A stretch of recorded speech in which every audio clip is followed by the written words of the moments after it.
Honourable Speaker, sir, I present the budget for the year 2022-23. At the outset,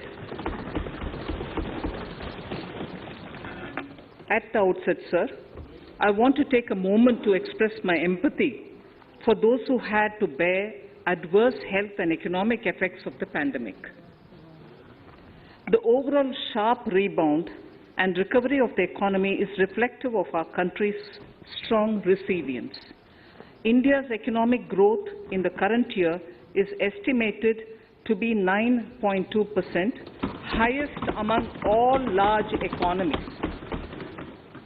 I recognize we are in the midst of an Omicron wave with high incidence but milder symptoms.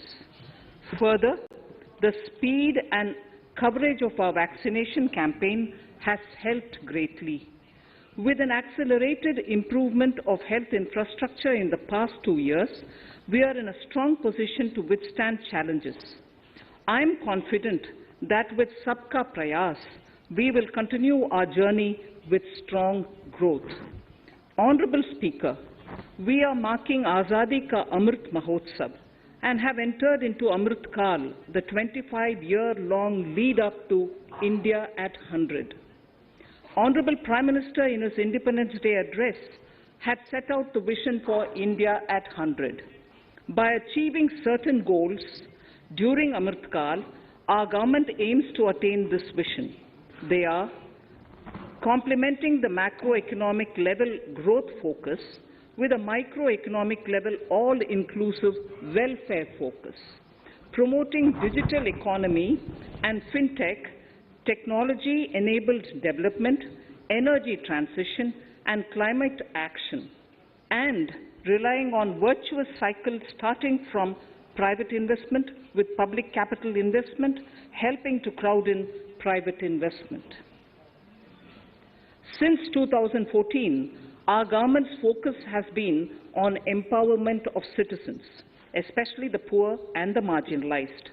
Measures have included programs that have provided housing, electricity, cooking gas, and access to water. We also have programs for ensuring financial inclusion and direct benefit transfers.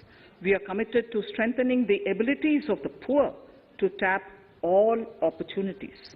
Our government constantly strives to provide the necessary ecosystem for the middle classes, a vast and wide section which is populated across various middle-income brackets, to make use of the opportunities they so desire.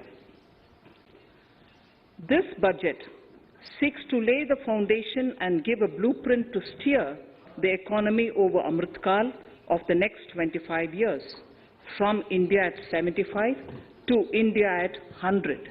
It continues to build on the vision drawn in the budget of 21-22. Its fundamental tenets, which included transparency of financial statement and fiscal position, reflect the government's intent, strengths and challenges. This continues to guide us.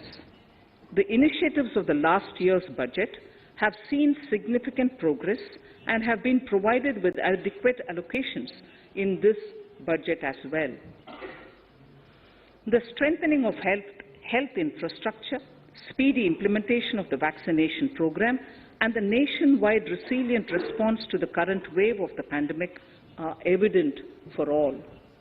The productivity-linked incentive in 14 sectors for achieving the vision of Atmanirbhar Bharat has received excellent response, with potential to create 60 lakh new jobs and an additional production of 30 lakh crore during next 5 years. Towards implementation of the new public sector enterprise policy, the strategic transfer of ownership of Air India has been completed. The strategic partner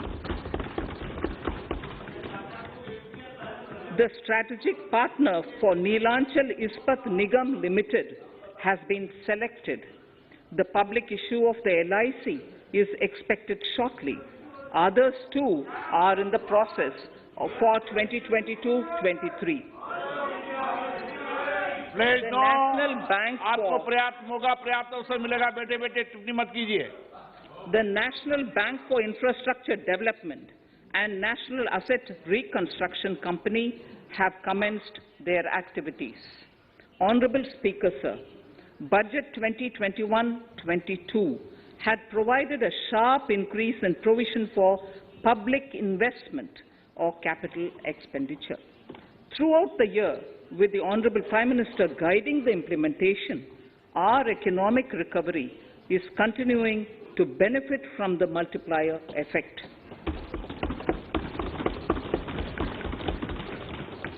This budget continues to provide impetus for growth. It lays a parallel track of 1. A blueprint for the Amrit Kaal, which is futuristic and inclusive. This will directly benefit our youth, women, farmers, the scheduled castes and the scheduled tribes. And number 2, big private-public investment. Number 2, big public investment for modern infrastructure, readying for India at 100. This shall be guided by PM Gati Shakti and be benefited by the synergy of multimodal approach. Moving forward on this parallel track, we lay the following 4 priorities: PM Gati Shakti, inclusive development, productivity enhancement and investment, sunrise opportunities, energy transition and climate action, and 4, financing of investments.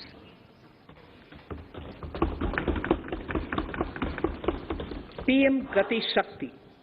PM Gati Shakti is a transformative approach for economic growth and sustainable development. The approach is driven by 7 engines, namely roads, railways, airports, ports, mass transport, waterways, and logistics infrastructure. All 7 engines will pull forward the economy in unison. These engines are supported by the complementary roles of energy transmission, IT communication, bulk water and sewerage, and social infrastructure. Finally, the approach is powered by clean energy and Sabka Prayas. The efforts of the central government, the state governments, and the private sector together, leading to a huge job and entrepreneurial opportunities for all, especially the youth. PM Gati Shakti Master Plan, National Master Plan. The scope of PM Gati Shakti National Master Plan will encompass the 7 engines for economic transformation, seamless multimodal connectivity, and logistics efficiency. It will also include the infrastructure development by the state governments as per Gati Shakti Master Plan. The focus will be on planning, financing, including through innovative ways, use of technology, and speedier implementation. The projects pertaining to these 7 engines in the National Infrastructure Pipeline will be aligned with PM Gati Shakti framework.